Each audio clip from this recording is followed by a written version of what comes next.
Irmãos, tem uma palavra que está queimando no meu coração. E nos últimos dias eu a compartilhei, mas o Senhor não quis deixar por isso. E me solicitou pelo Espírito que também comunicasse a igreja como um todo. E é isso que eu farei, porque eu não estou aqui para fazer o seu nem o meu gosto. O cardápio quem define é Ele. Amém? Glória a Deus por isso. E o que vem dele você pode confiar que vale a pena considerar. É para o seu crescimento, é para o meu crescimento. Amém? Abra a Bíblia comigo lá em Romanos capítulo 12, versículo 11. Eu quero ler esse texto em duas versões inicialmente. E sobre este texto nós caminharemos e deixaremos o Espírito aplicar essas verdades em nosso coração com fogo, mas na nossa mente com luz, entendimento e clareza. Você está comigo? Diga assim: eu tenho luz na mente e fogo no coração. Está escrito: no zelo não sejais remissos, sede fervorosos de espírito, servindo ao Senhor. O mesmo texto na versão transformadora está escrito: jamais sejam preguiçosos, mas trabalhem com dedicação e sirvam ao Senhor com entusiasmo. Deixe-me fazer uma pergunta para você: como está o seu entusiasmo para essa tarde?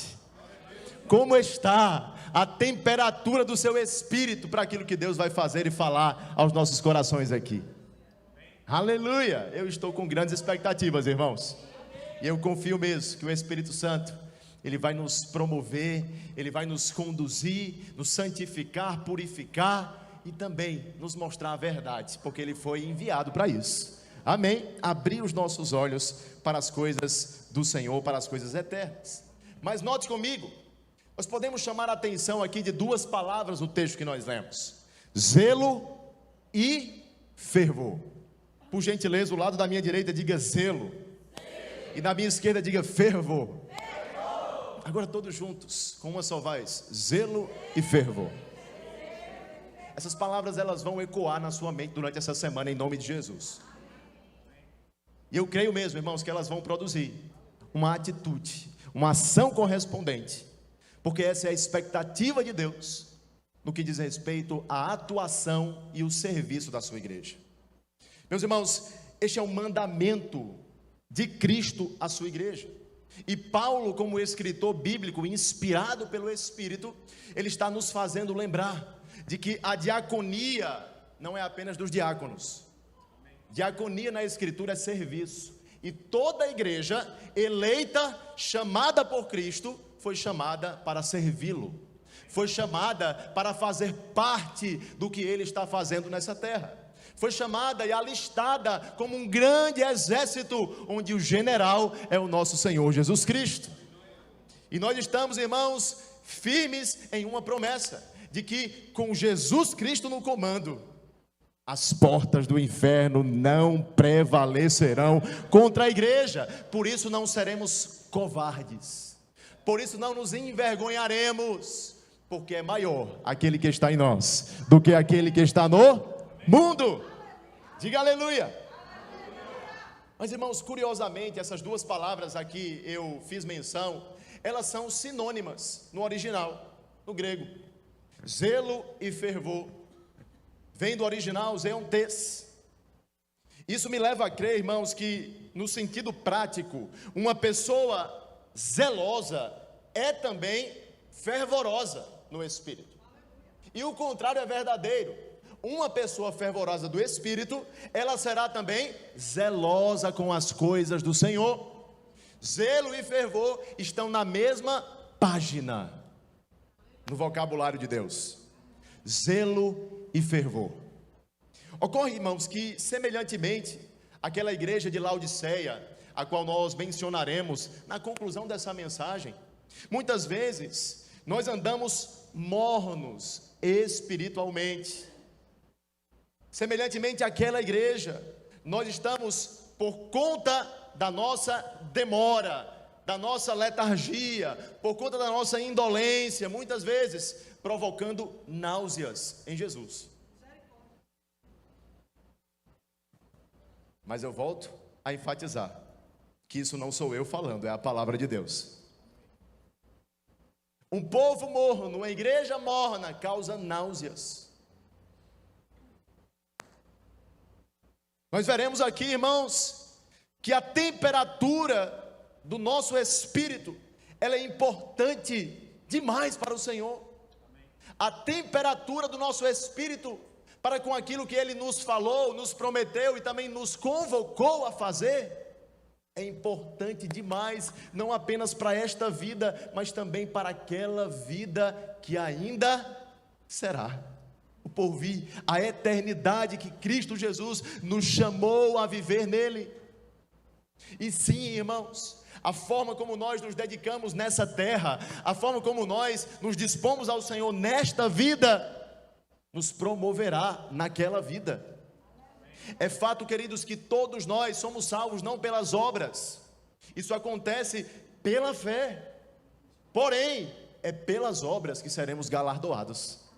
Nos céus do Senhor, Ele não vai ser arbitrário, olhando para a cara de um ou de outro, dizendo esse aqui merece, esse aqui eu não vou dar o galardão. Não, irmãos, as nossas obras serão, cada uma delas, recompensadas nos céus. Por isso, irmãos, Deus nos propõe uma vida operosa agora, hoje, não quando der tempo, não quando você se aposentar. Os seus melhores dias precisam ser vividos para o Senhor Jesus. E Ele diz para nós: ser fiel no pouco, e no muito eu te acrescentarei. Mas muitas vezes nós estamos colocando na conta do muito o nada que fazemos com o pouco que já temos. Se não formos fiéis, mordomos no pouco, também não o seremos no muito, porque o pouco é o termômetro. Assim como nós nos comportamos hoje, com as coisas que nós temos, com a graça que Deus nos deu, com o chamado que Ele nos fez aqui, agora, irmãos, isso é um retrato, isso é um diagnóstico daquilo que aconteceria se tivéssemos o muito que nós desejamos. É tempo então de nós abrirmos mão das desculpas, é tempo de abrirmos mão da letargia, para obedecer, para se alinhar ao propósito e ao plano de Deus, e abraçar essa vida elevada que Ele propõe para nós. Ele sim conquistou naquela cruz uma vida abundante para todos nós, mas não é apenas uma vida melhor, é uma vida maior. O que é uma vida maior, pastor? É uma vida que não é ditada pelos padrões desse século, é uma vida que não é ditada pelas nossas emoções, é uma vida que não é ditada pelas nossas instabilidades, pelas nossas incertezas, pela nossa incredulidade, a nossa dúvida que às vezes é persistente. Não, irmãos, a vida que Deus propõe para nós é uma vida que está além do que vemos e sentimos. Amém? E se você está em Cristo, você foi chamado para esta vida. Mas sabe, queridos, crentes que eram dedicados, engajados no serviço, foram perdendo o seu entusiasmo, foram perdendo, irmãos, aquele engajamento, aquela disposição, e foram dando lugar com isso à apatia, ao comodismo. E cada uma destas coisas, uma vez estabelecidas, nos levaram a um lugar de desonra. O que nós aprenderemos aqui, irmãos, é que estas virtudes, elas são imprescindíveis quando o assunto é servir a Deus. Mas uma pergunta que precisamos fazer a nós mesmos, e também ao texto bíblico: de onde provém essas virtudes? Será que são virtudes inatas? Será que são virtudes que automaticamente fluem e acontecem? Não, elas têm uma origem, elas têm uma raiz. Abra comigo o texto bíblico lá em Tito, capítulo 2, versículo 11. E você vai perceber por que podemos ser zelosos, por que devemos ser fervorosos de espírito. Olha só a resposta do Senhor na sua palavra.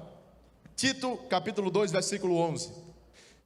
Vamos juntos. Porquanto a graça de Deus se manifestou salvadora a todos os homens, e não apenas salvadora, mas também educadora, transformadora, para que, renegadas a impiedade e as paixões mundanas, vivamos no presente século. Como? Indolentemente, preguiçosamente, passivamente, justa, piedosa e sensatamente. Justa, piedosa e sensatamente. A graça de Deus, que é salvadora, que é transformadora, uma vez acolhida no nosso coração, nos levará a uma vida santa, justa e piedosa. Mas ele continua: aguardando a bendita esperança e a manifestação da glória do nosso grande Deus e Salvador Cristo Jesus. Escute: o qual a si mesmo se deu por nós, a fim, ou seja, com a finalidade, com a razão, com o propósito de remir-nos de toda iniquidade e purificar para si mesmo um povo exclusivamente seu, zeloso de boas obras. Essa palavra zeloso aqui é o que, pastor? Zeontes.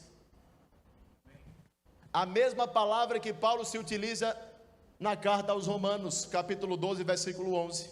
Ele está novamente enfatizando aqui, porque deve ser tida e vista como um padrão para todo servo de Cristo: zelo e fervor.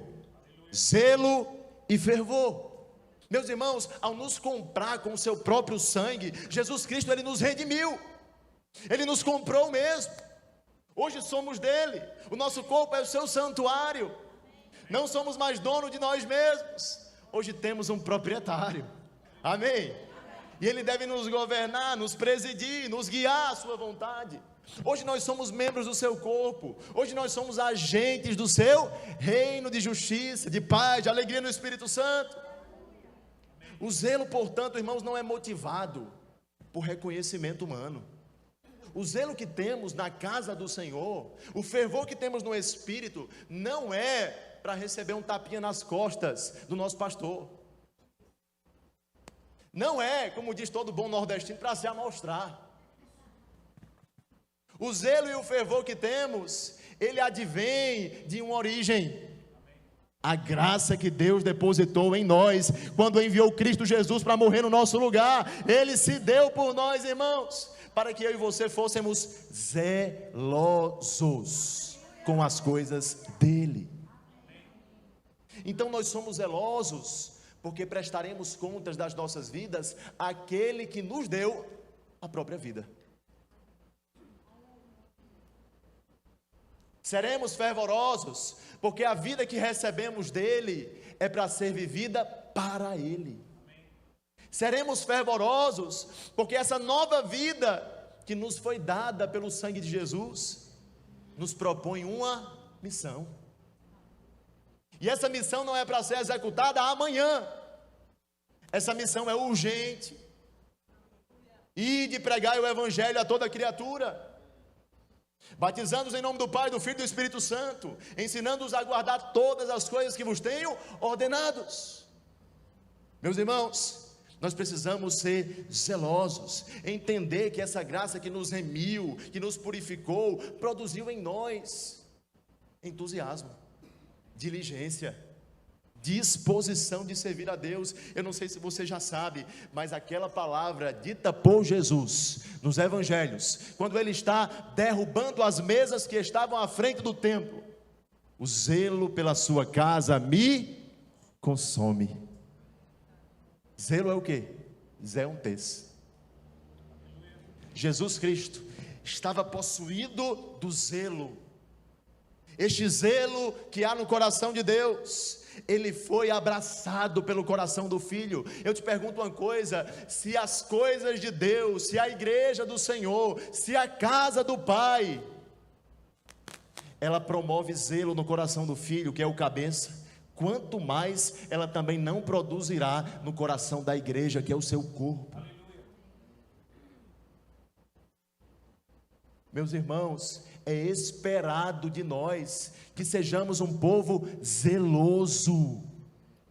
E nós aprenderemos que zelo é esse, que consumiu o coração de Jesus e que deve também consumir o nosso, nos mover a respostas.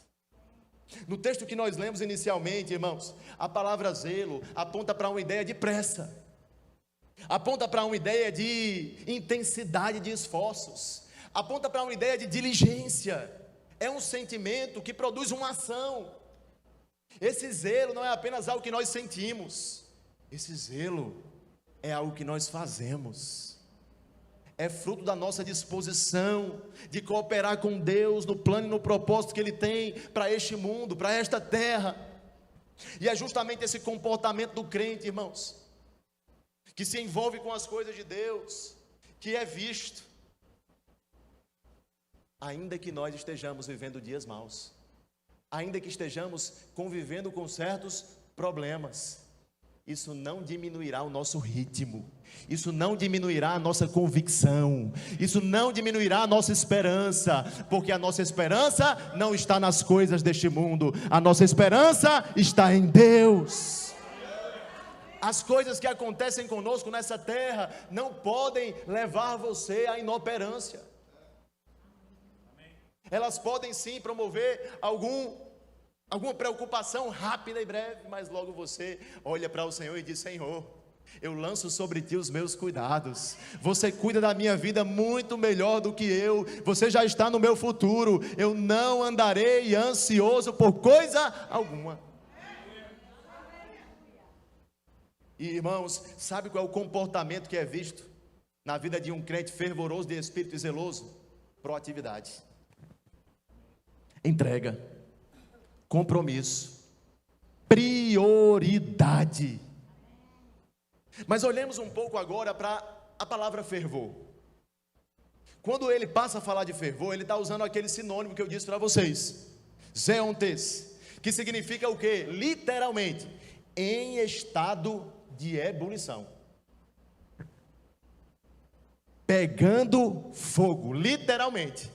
Segundo o que está escrito na palavra, alguém que é fervoroso de espírito está em estado de ebulição. Isso está falando para nós de quê, irmãos? De paixão, de obsessão, de entusiasmo, de alegria de fazer a vontade de Deus, de disposição de colocar os interesses dele até mesmo à frente dos nossos.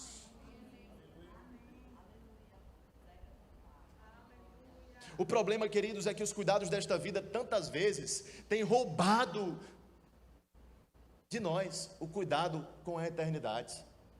Nós passamos tanto tempo ocupados em ajuntar tesouros nesta terra, que esquecemos que o maior depósito que faremos aqui, ele só será sacado nos céus.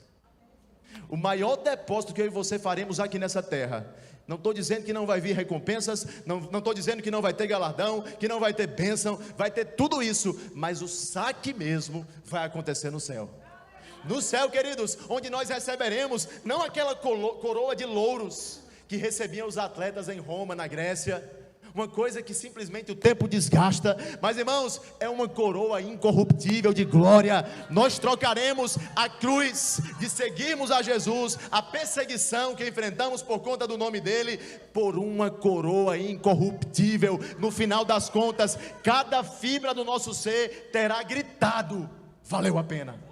Valeu a pena, valeu a pena. Por isso eu quero te dizer, não desanime de fazer o bem, não pare, não retroceda, persevere em Deus.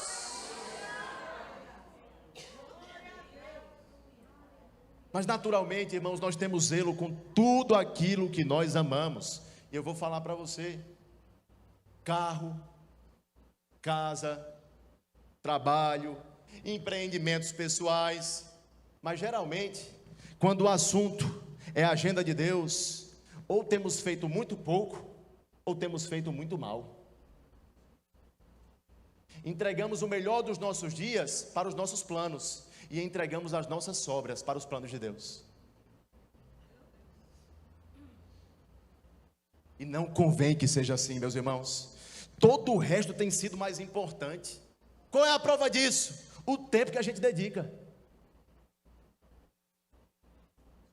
Quanto do seu tempo está dedicado à oração? Quanto do seu tempo está dedicado ao serviço? Quanto do seu tempo está dedicado à meditação bíblica? Quanto do seu tempo está dedicado à comunhão com os santos? É apenas um domingo?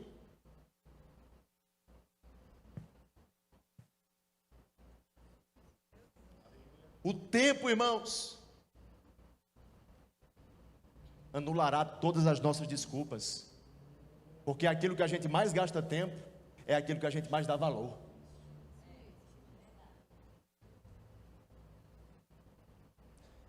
Deve haver, no entanto, no coração de um cristão uma santa obsessão por tudo que diz respeito à glória de Deus, por tudo que diz respeito ao reino de Cristo Jesus. Eu fico me perguntando, irmãos, de onde vinha aquela paixão e aquele entusiasmo dos heróis da fé, que fizeram no poder de Deus grandes façanhas.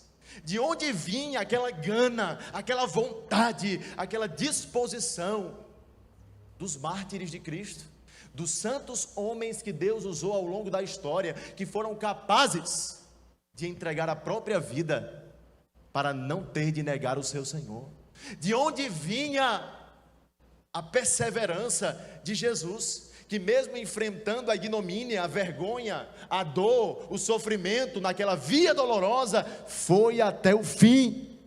Ele foi porque nos amava? Sim, foi, mas ele foi porque ele tinha uma obsessão: obedecer o Pai. Tem que ter uma obsessão como essa no coração de todo filho de Deus: obedecer, entregar tudo, se dispor de corpo e alma para os negócios do Senhor. Mas a nossa vida, irmãos, não tem produzido tamanho resultado, porque a gente anda oscilando muito, porque a gente anda como as ondas do mar, indo e vindo. Tem dia que a gente acorda disposto a morrer por Cristo, mas tem dias que a gente acorda disposto a negá-lo. Tem dias que a gente acorda e diz assim: eis-me aqui, Senhor. O que é que o Senhor quer fazer nessa terra? Deixa que eu participo, eu quero fazer parte disso. Mas tem dias que a gente acorda dizendo assim para Deus, indiretamente: me erre, hoje eu não estou disponível. Sabe, irmãos, não são coisas que você pode ter dito com as palavras, que eu posso ter falado com as minhas palavras, mas às vezes é a disposição que mostra isso. Não podemos andar oscilando, cocheando entre dois pensamentos. Ora está crendo, ora não está. Ora é fervoroso, ora está frio. Ora pode contar comigo, ora me esqueça. Não obstante, irmãos, aos desafios da vida que ocorrem a todo servo de Cristo, porque nós estamos nesse mundo, sabe o que é motivo de grande tristeza? É quando a gente vê as pessoas que deveriam ser perseverantes, zelosas, fervorosas, por terem recebido o dom da vida eterna, por terem sido cobertas pelo sangue do Cordeiro, tratando as coisas de Deus de maneira relaxada, tratando as coisas de Deus de maneira protocolar, de maneira desinteressada. Mas pastor, fale de que formas práticas isso pode ser verificado. Eu falo, você deixa? Eu falo. E assim como eu fiz de manhã, eu peço que à tarde também fica um diácono ali na porta agora e não deixa ninguém embora, porque eu vou falar. Eu vou falar e você não vai correr. Enfrente o diagnóstico. Mas deixe que o Espírito produza mudança. Mas deixe que o Espírito nos coloque em movimento, com respostas condizentes dessa nova vida que recebemos. De que forma então eu posso mostrar o meu desinteresse? Vou dizer para você: a falta de compromisso com o horário. De que hora você chegou no culto hoje? E de que hora você está propondo ir embora? Porque tem muitos que chegam tarde e vão embora cedo. Irreverência. Porque não há momento do culto mais importante. A Bíblia fala que aonde tiverem 2, 3 ou mais reunidos, ali Deus se faz presente. Ele está no pré-culto, Ele está no culto e Ele está no pós. Falta de compromisso com o horário, cultos, reuniões, você que se dispôs a servir a casa do Senhor, consagrações do seu departamento, reuniões que são marcadas também, onde você diz, pode contar comigo, mas sempre tem uma desculpa para chegar depois. Irmãos, eu não estou dizendo que não existem razões ou justificativas plausíveis, às vezes tem, mas às vezes não. Posso dizer outra coisa? Uma postura relaxada, que pode ser vista inclusive na maneira como nós nos vestimos. No tribunal dos homens, os homens vestem as melhores roupas. Para apresentações, entretenimentos, as suas melhores roupas. Para ir para a igreja, qualquer coisa serve. Para ir à casa do Senhor, qualquer coisa serve. Desinteresse, desonra. Ah, Senhor, o Senhor só vê o coração. Está tudo certo. Sim, Ele vê o coração, e Ele vê o que os homens não veem, isso é verdade. Mas quem disse que um coração não é exteriorizado nas nossas ações? Produz do coração, irmãos, o que nós vemos do lado de fora. Provém daqui de dentro o que nós vemos do lado de fora. Afeta as nossas vidas, a maneira de falar, a maneira de vestir, a maneira de se posicionar. Postura, rispidez na forma como trata as pessoas. Mostra que você talvez tenha esquecido que mesmo as pessoas mais trabalhosas que existem dentro da igreja, elas foram criadas à imagem e semelhança de Deus. Elas foram amadas e também cobertas com o sangue do Cordeiro. E elas foram talvez colocadas aqui para treinar você e fazer de você um cristão melhor. Mas tem oportunidades onde essas pessoas somos nós. E nessa hora a gente conta com a misericórdia e a tolerância. Por que não conceder aos outros a mesma graça? Por que não, irmãos, conceder aos outros o mesmo crédito? Olha, está dando trabalho, mas vai ser um grande homem de Deus. Está dando trabalho, mas a gente não vai deixar ele perecer, porque ele foi eleito, ele foi escolhido para dar boas obras, ele foi escolhido para ser um profeta nessa terra. Eu acredito nele. Pode ser visto na insubmissão às lideranças constituídas. Como tem sido o seu tratamento com as lideranças, as autoridades que Deus colocou sobre a sua vida para prestar contas dela? Como tem sido o seu tratamento com as pessoas que Deus colocou para treinar você, corrigir você? Como tem sido a sua postura ao receber a disciplina e a repreensão? Se logo entramos na carne e queremos devolver em ofensa, em murmuração, preste atenção. A desonra já está mais perto do que você imagina. O desinteresse, o relaxamento com as coisas do alto. Eu pergunto uma coisa, irmãos, aqui: onde é que está o brilho dos nossos olhos? Onde é que está a satisfação e a gratidão por tudo que Deus fez por nós, pela graça que Ele nos dá de cooperar com Ele? Onde está aquele calor no Espírito? Ele poderia ter escolhido qualquer um, mas Ele escolheu a nós. Ele escolheu a igreja. A igreja, irmãos, é a base dos céus. A igreja é esse agente de transformação no mundo, e só ela está autorizada, no poder do Espírito e na autoridade do nome de Jesus, a produzir essas obras maiores que Jesus Cristo nos propôs. Sabe, queridos, eu posso te falar que há caminhos bíblicos para que nós andemos no zelo e no fervor, mas se depois daqui nós não fizermos nada em direção a isso, não pense que despretensiosamente ou por um acidente você estará queimando por dentro, queimando de amor por Jesus. Porque assim como o esfriamento ele não é da noite para o dia, o calor do Espírito também não é.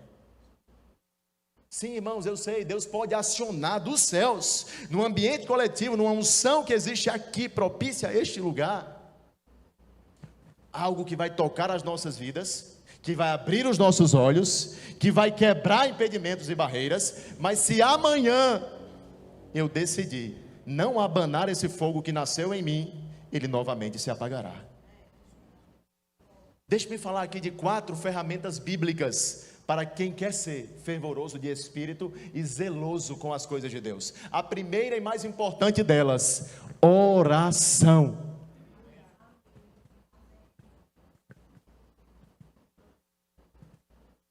Como está a sua vida de oração?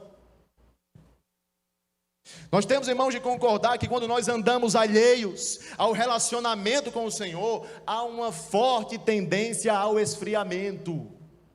Quem não ora, não tem fogo. Quem não ora, não tem fervor. Quem não ora, não tem combustível. Quem não ora, não tem aceleração. Quem não ora, não tem crescimento. Ninguém é despretensiosamente fervoroso, irmãos. Se nós olharmos para o texto bíblico, no tempo em que os sacerdotes ofereciam sacrifícios a Deus, quem é que mantinha a chama acesa? Os sacerdotes. E agora eu queria dizer uma coisa para você: nunca mais fale que a sua vida não é fervorosa, porque a igreja, como a gente diz de forma impessoal, não está fazendo isso ou propondo aquilo. Porque quem mantém a chama acesa é o sacerdote. Ah, mas a igreja não tem orado. A igreja somos nós. Ah, mas a igreja não evangeliza. A igreja somos nós. Não deixe esse discurso em tom impessoal. A igreja somos nós, meu irmão.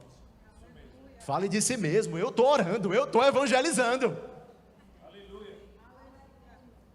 E às vezes a gente propõe esse discurso justamente para cobrir as nossas faltas. Eu não estou fazendo porque a igreja não me encoraja. Eu não estou fazendo porque a igreja não estimula. Não é assim. Não convém que seja assim. Sacerdotes mantêm o fogo aceso. Deus, ele produz o fogo e somente dele vem o fogo. Porém, quem mantém fogo queimando é sacerdote. Nem o pastor pode abanar o fogo para você. A sua vida de oração vai produzir crescimento espiritual. A sua vida de oração vai produzir perseverança. A sua vida de oração vai produzir em você o fruto do Espírito. Vai ficar mais evidente, vai ficar mais notável quão parecido com Jesus você está. Sabe por quê? Porque você está perto dele. E oração, irmãos, não é protocolo, oração é relacionamento. Oração não é oração repetida como um Pai Nosso, que sim, foi um padrão para os discípulos, que nos serve também de referência. Mas não são repetições vãs, vazias. Oração é relacionamento com Deus. Como está a temperatura do nosso espírito no que diz respeito à oração? Sabe, irmãos, lá em 1 Tessalonicenses, abre comigo capítulo 5, versículo 17.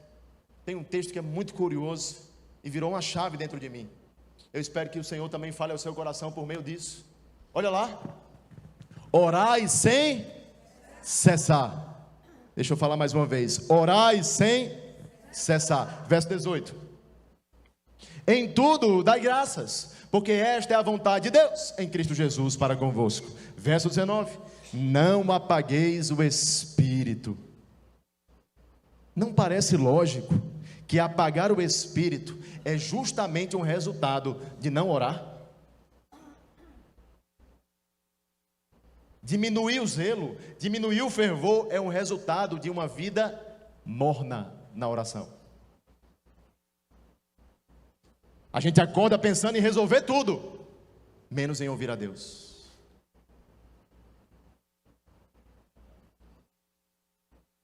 Mas o que é que significa orar sem cessar, pastor? Porque pensa comigo, na prática isso é impossível. Nós somos seres de carne e osso, a gente tem que dormir, não é verdade? A gente tem que comer, a gente tem que trabalhar também, inclusive. E na hora de trabalhar, é para trabalhar.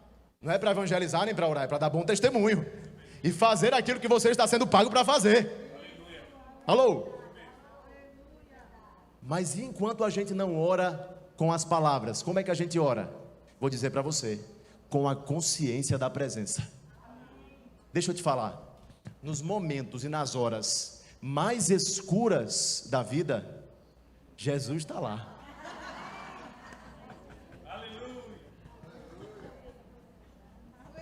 Quando o teu pastor não vê, ele está lá. Quando o teu patrão não vê, ele está lá. Irmãos, o cristão, ele vive com uma consciência da presença ardente, intensa dentro dele. Ele sabe, irmãos, que se ele subir aos mais altos céus, Jesus está lá. Se ele descer ao mais profundo abismo, Jesus está lá. E se ele caminhar no escuro, está lá também. Ninguém pode se esconder daquele que tem os olhos como chama de fogo, porque os seus olhos cobrem toda a terra. Ninguém pode se esconder do Senhor. Por isso a nossa vida deve ser uma oração a Ele. Não apenas o nosso devocional, mas a nossa vida deve ser uma oração ao Senhor. Quando a gente abre a boca, quando a gente fecha. Orai sem cessar. Irmãos, não pode haver zelo e fervor se não houver oração. E geralmente, irmãos, quando a gente não mantém essa consciência viva em nós, além de apagar o espírito, a gente começa a andar e funcionar no natural. E sabe o que acontece depois? A gente começa a se comportar de maneira carnal. Porque se a Bíblia está dizendo para nós que a gente produz fruto à medida que a gente permanece na videira, o que é que acontece se a gente não permanece lá? Obras da carne. A vida do crente só vai para frente se ele estiver na videira. O fruto que nós produziremos, irmãos, não é fruto da nossa força, do nosso esforço, é da permanência na videira. Quem é a videira, irmãos? Jesus. Eu pergunto mais uma vez, como está a sua vida de oração? Porque ouça, e principalmente você que é obreiro nessa igreja, que serve aqui nessa casa, fazer a obra de Deus sem conhecer o Deus da obra vai trazer cansaço. Fazer a obra de Deus sem ouvir o Deus da obra vai trazer um fardo. Esse fardo não é Deus que está colocando, somos nós, por conta das cinzas que ainda estão no altar. O fogo um dia pegou, mas você não abanou. Mas hoje é dia de você clamar ao Senhor. Sopra de novo, Senhor, sopra de novo esse fogo. Eu me responsabilizo, eu vou manter essa chama acesa, eu vou manter esse espírito fervoroso.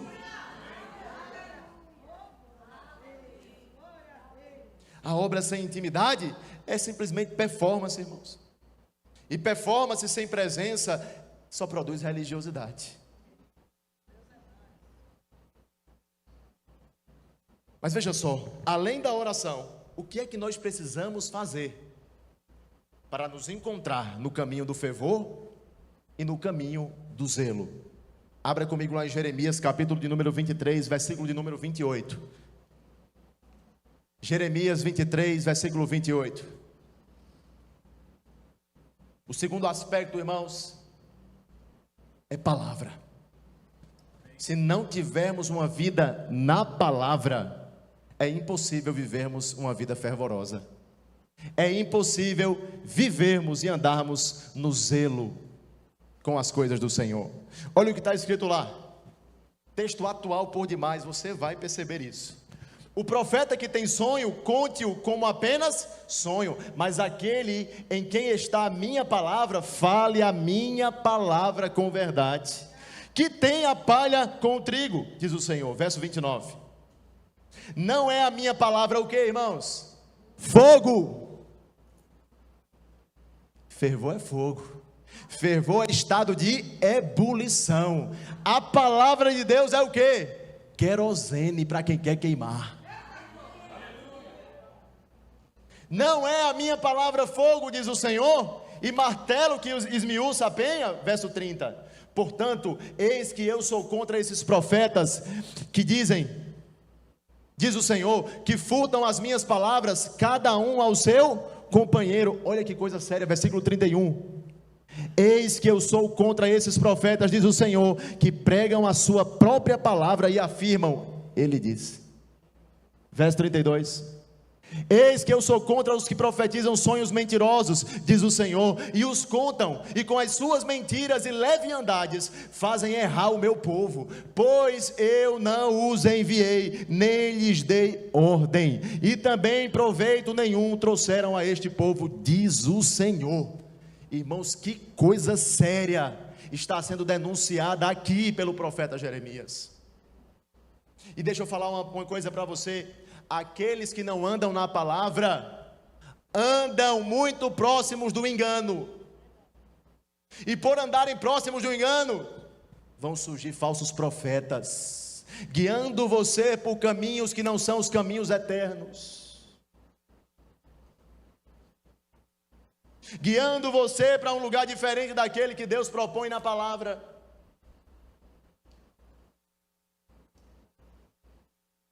Um povo, irmãos, que não vive e não anda na palavra, é um povo facilmente manipulado pelos enganos de Satanás, pelas doutrinas de demônios. Preste atenção. Quem você tem ouvido? O que é que você tem procurado? Você está numa igreja bíblica? Você está numa igreja que valoriza o mover e o fluir do Espírito Santo? E sabe o que está acontecendo muitas vezes, queridos? Tem muita gente correndo atrás de evento, tem muita gente indo atrás de movimento, tem muita gente indo atrás de fogo, mas que não é fogo estranho, é fogo de palha. Tem muita gente correndo atrás de pegar onda. Você lembra do que aconteceu no Toda Terça, na última terça-feira? Pastor João Roberto estava falando sobre isso, e com aquela sabedoria e simplicidade ele disse, quem vive pegando onda, uma hora para na areia.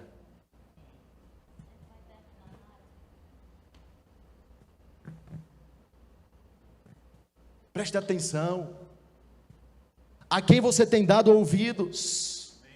Se buscarmos a palavra e andarmos nela, ei, irmãos, a palavra de Deus vai queimar em nosso coração, porque ela não é palavra de homens. Essa palavra traz conforto, traz consolo, traz exortação e edificação para nós. Essa palavra é suficiente, irmãos. Isso aponta para a importância também da meditação bíblica.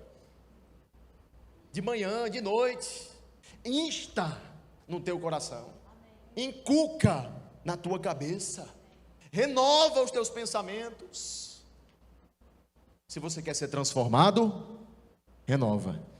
Se você quiser ser conformado, aí o caminho é outro. A conformação a este século é resultado de não renovarmos a mente pela palavra. E de repente a gente está considerando bem o que é mal, e mal o que é bem. Por quê? Porque o que é que tem formatado a nossa mente? Não é a palavra, são os padrões deste mundo. A vida de um servo de Deus precisa ser dirigida pela palavra, precisa ser balizada, precisa ser pavimentada pela Escritura. Quando, irmãos, o cerne da questão não é o fogo estranho que tem gente querendo buscar, é a ausência de meditação bíblica. E um povo que não anda na palavra não sabe reter o que é bom, porque não tem filtro. Quem tem palavra tem filtro. Quem não tem, acha que toda boca é boca de Deus. Basta revelar um CPF.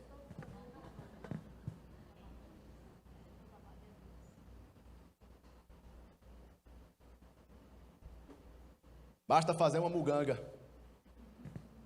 Eita, isso é diferente. Qual é o conteúdo?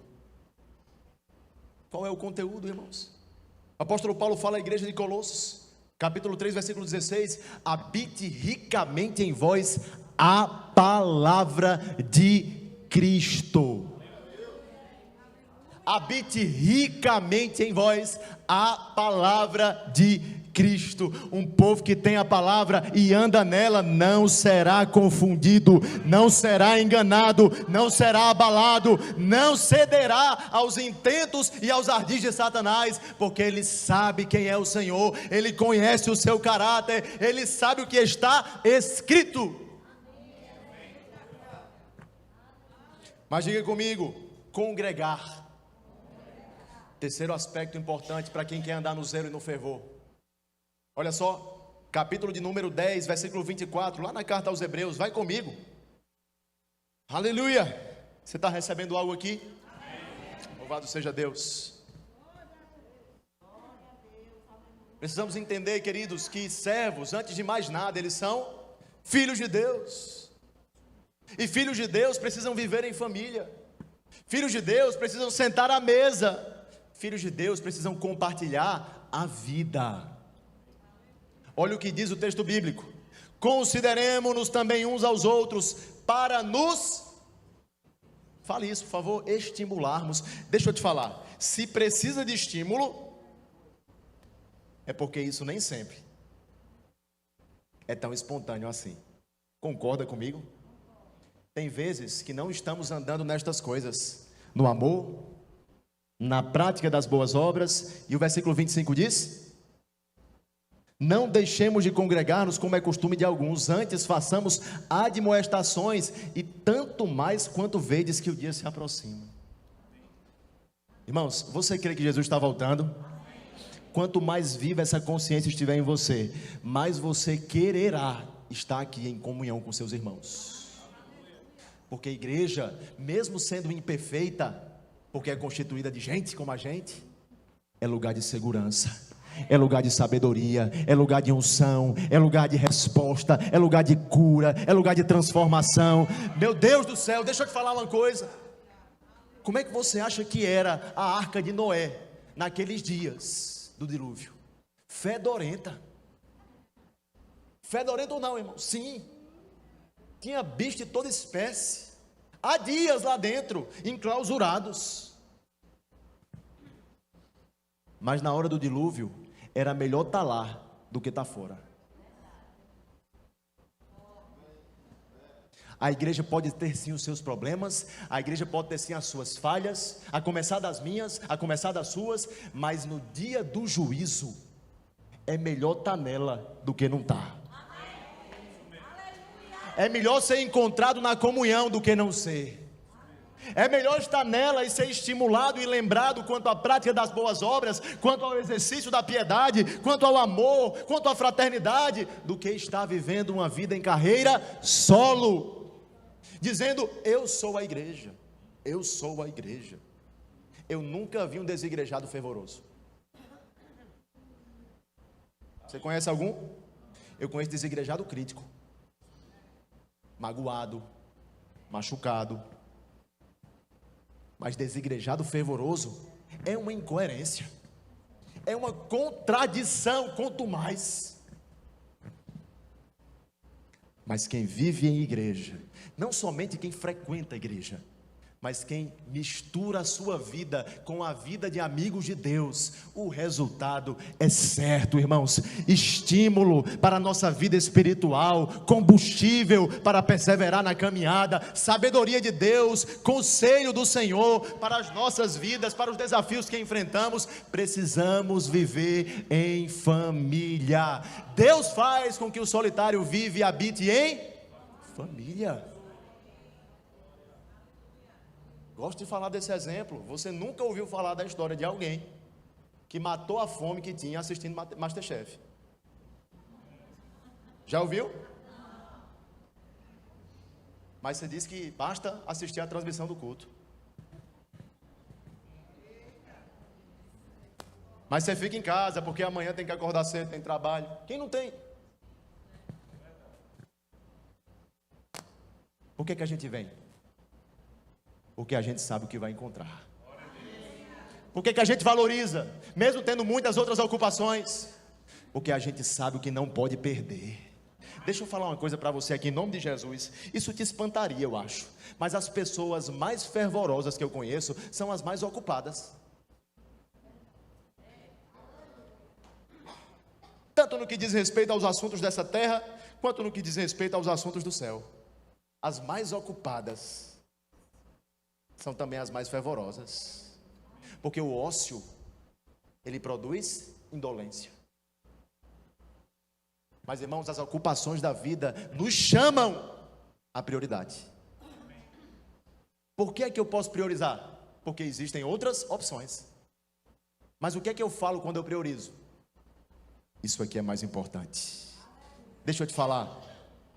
Como é que está o nível do seu fervor, da sua alegria e entusiasmo de pertencer a esse ambiente, de pertencer à sua família espiritual, de participar aqui dos louvores, de vibrar e celebrar por conta da esperança que Jesus Cristo te deu nele, por conta da nova vida, do perdão de pecados, da justificação. Se você não é capaz de comemorar mais nisso do que no gol do seu time, você não entendeu nada. Você está idolatrando. Os assuntos do alto precisam ocupar um lugar de proeminência no coração de um filho de Deus. Nada contra entretenimento, nada contra essas coisas, irmãos. Lícitas, se são lícitas, tudo bem, desde que ocupem os seus devidos lugares. Mas Deus me livre, vibrar mais para um bocado de macho correndo atrás de bola, e inclusive já joguei bola, tá? Do que vibrar por conta da esperança viva que eu tenho em Cristo. Do que vibrar ao lembrar dessas grandes promessas que Ele me fez, irmãos. Ei, rapaz, você está ao lado de um homem aí, que geralmente são eles que mais gostam disso. Diga assim, deixa de ser besta.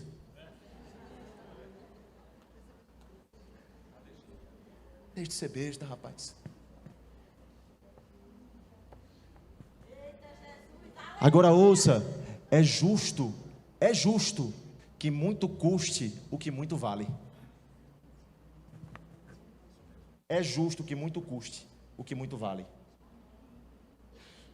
Eu aposto que tem muita gente aqui hoje cansada. Alguns chegaram de viagem, estavam trabalhando fora muitas vezes, tem que acordar muito cedo para a labuta de amanhã, mas priorizaram e escolheram a melhor parte. Ficar em casa não é escolher a melhor parte, salvo se você tiver motivos para tanto. Mas pertencer a essa família, estar reunido com os seus irmãos na fé, misturar-se uns com os outros. Irmãos, o que é que dizia Davi, o salmista? Alegrei-me quando me disseram, vamos à casa do Senhor. Como é que está o entusiasmo no nosso coração quando a gente lembra dia de culto? Ei, estou mais escalado.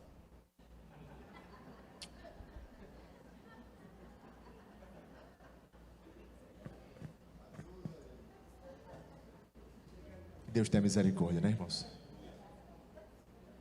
Sabe, queridos, uma coisa é certa: quanto mais cheios do Espírito nós tivermos, mais vontade de estar juntos nós teremos.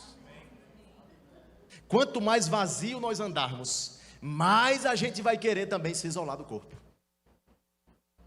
A comunhão não é uma reunião ocasional, irmãos, é um ambiente espiritual. Lembra o que nós falamos? Onde dois ou mais estiverem reunidos, mas não somente reunidos, porque a gente pode estar reunido, mas só para resenhar, não é verdade? Quem não gosta de uma resenha? Uma brincadeira, uma comunhão informal, um churrasco, não é verdade? É bênção ou não é? Mas a Bíblia fala, quando vocês estiverem reunidos em meu nome. Ei, tem um ambiente ali, não é só uma reunião convencional. Quando vocês estiverem reunidos em meu nome, Ele garante, ali eu estarei presente. Ei, irmãos, Ele está aqui nesse lugar.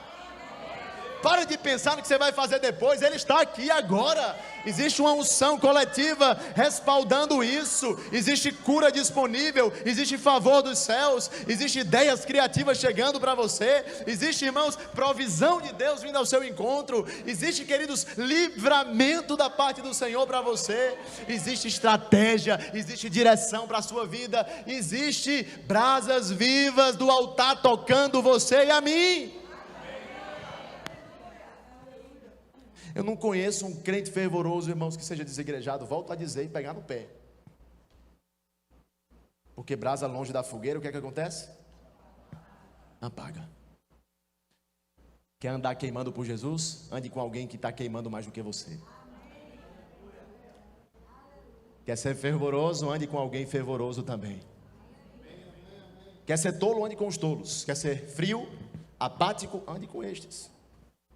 Mas quer pegar fogo, quer ser zeloso com as coisas do alto, ande com pessoas assim. Eu não estou dizendo sobre você evitar as outras, tá? Porque estas outras precisam também ser estimuladas. É ou não é? Do contrário, irmãos, não faz sentido o que eu estou falando aqui. Porque nós também andamos muitas vezes em momentos de inconstância. E nesse dia a gente quer ser também tocado. E nesse dia a gente também quer ser estimulado, lembrado. Mas tenha cuidado com o nível de influência que as associações estão promovendo em você. E eu vou terminar com isso. Quarto aspecto. Abra a Bíblia lá em Apocalipse, capítulo 3, versículo 19. Santificação, irmãos. Vamos rever, vamos revisar o que falamos até aqui. Oração, palavra, congregar e agora santificação. Lembra aquela igreja que eu fiz menção lá no começo da mensagem? Uma das 7 igrejas do Apocalipse, a igreja de Laodiceia. Pois bem, o pecado daquela igreja, irmãos, que diferentemente das outras, que eram censuradas, mas também eram elogiadas por Jesus. Essa aqui, coitada, ela tinha, irmãos, uma alta imagem de si mesma, mas só recebeu repreensão de Jesus. Olha só, irmãos, aquela igreja não tinha um problema teológico, aquela igreja não tinha um problema missionário, aquela igreja não tinha um problema moral ou qualquer coisa semelhante. O que é que faltava naquela igreja e que causava náuseas no Senhor Jesus? Falta de fervor, falta de paixão. E eu não sei se você já parou para estudar um pouco, mas existia um vale onde estavam Laodiceia, onde estavam Hierápolis e onde estava Colossos. Neste vale, irmãos, lá em Hierápolis, a gente tinha uma fonte de águas termais, como por exemplo as praias desse Caribe nordestino onde nós vivemos, em dias de sol, não é verdade? E lá do outro lado em Colossos, o que é que tinha? Uma fonte de águas frias. Aí então, naquela época, criaram aquedutos, uma engenharia humana para que as águas corressem para Laodiceia. Mas quando essas águas chegavam lá, as águas já estavam mornas e impróprias para uso. Olha o que Jesus Cristo está falando. Quem está morno está impróprio para ser usado. Uma igreja morna é uma igreja que não pode ser usada. É uma igreja que não pode estar sensível à voz de Deus. É uma igreja que não está entendendo o que está batendo no coração do Pai. É uma igreja letárgica. É uma igreja que se demora a fazer a vontade de Deus. É uma igreja que se demora a se engajar nos propósitos do reino. É uma igreja que se demora a servir, a amar, a ser generoso. Meus irmãos, Jesus Cristo está dizendo que um crente morno é pior do que um ímpio frio. Ele está repudiando severamente aqueles cuja espiritualidade é dita como nominal. Deixa eu perguntar uma coisa para você. Você é crente em Jesus? Amém. Mas isso não é o bastante. Porque eu aposto com você que na maioria das casas por onde você passar, se você tivesse a oportunidade de bater as portas, as pessoas falariam a mesma coisa. Eu sou crente em Jesus. Eu sou crente em Jesus. Mas sabe o que é que Jesus Cristo está falando? Eu tenho náuseas de crentes nominais. de gente que se diz crente, mas não vive como tal. De gente que se diz crente, mas anda no pecado.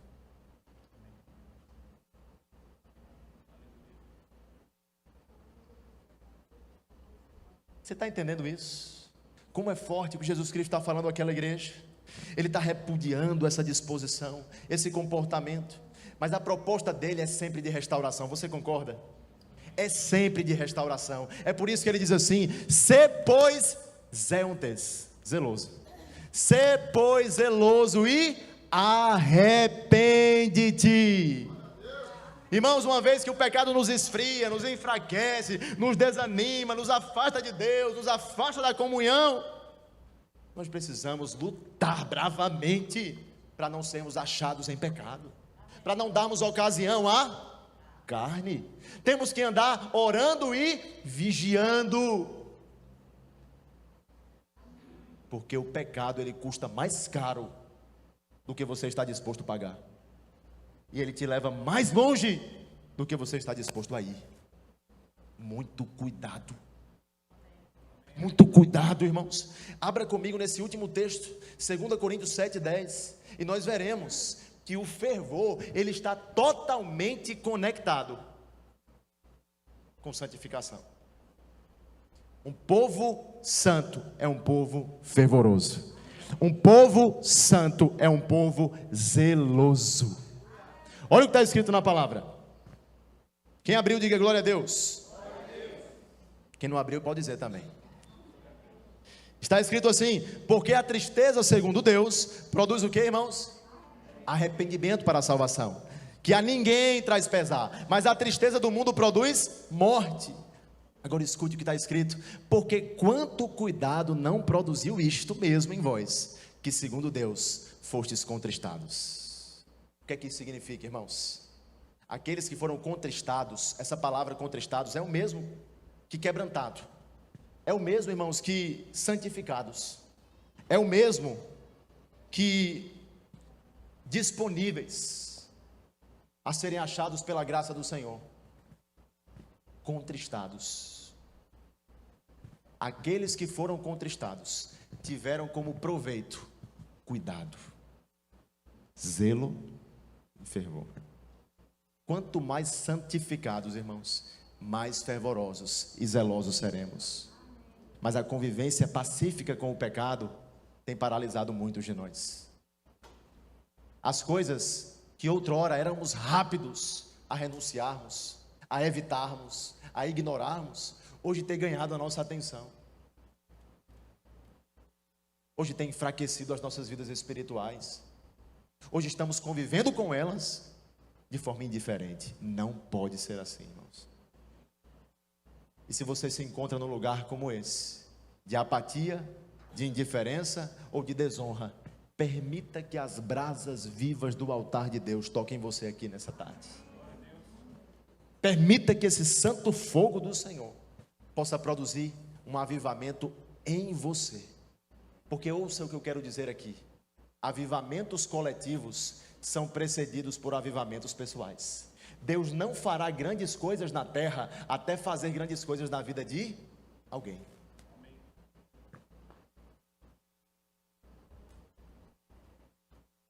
A minha oração é que esse alguém seja eu não sei você. A minha oração é que se Deus estiver procurando alguém, Ele me ache. Grupo de música, por favor. Oração, palavra, congregação e por último, santificação.